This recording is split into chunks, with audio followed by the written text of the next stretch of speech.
এটা আমার গল্প, এখানেই আমার বেড়ে ওঠা। এই জঙ্গল আমার পুরো পৃথিবী।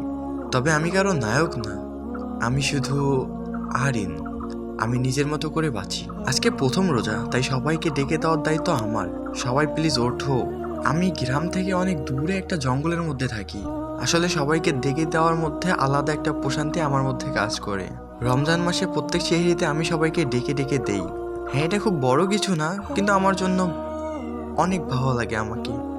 বাসায় সবাই উঠো, সেহরির সময় হয়ে গেছে। চাচা, চাচি, উঠে পড়ো তোমরা, সেহরির সময় হয়ে গেছে। দাদু, দিদা, কই তোমরা, উঠে পড়ো, রোজার সময় হয়ে গেছে। সবাই তো আর খেতে পায় না, কেউ কেউ পানি খেয়ে রোজা থাকে, তাই কারো জানার দরকার নেই না খেয়ে কেউ রোজা না থাকুক।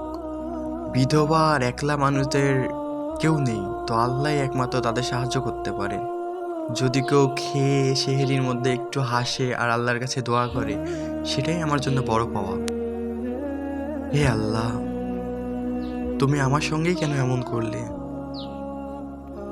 আজ সেহরির মধ্যে সবাই সবার পরিবারকে নিয়ে খাবে, শুধু আমি একা খাবো আল্লাহ। হ্যাঁ, আমি একা, আমার কেউ নেই, তবে গ্রামবাসী সবাই আমার পরিবার। অবশেষে আজান দিচ্ছে। আজানের আওয়াজ শুনলে মনে হয় জান্নাতের মধ্যে আছি, মন শান্ত হয়ে যায়। অবশেষে আমাদের প্রথম সেহেরি শেষ, নতুন দিনের শুরু। জীবনটাও এগোচ্ছে ধীরে ধীরে। নতুন সকাল, নতুন আশা। রমজান মোবারক।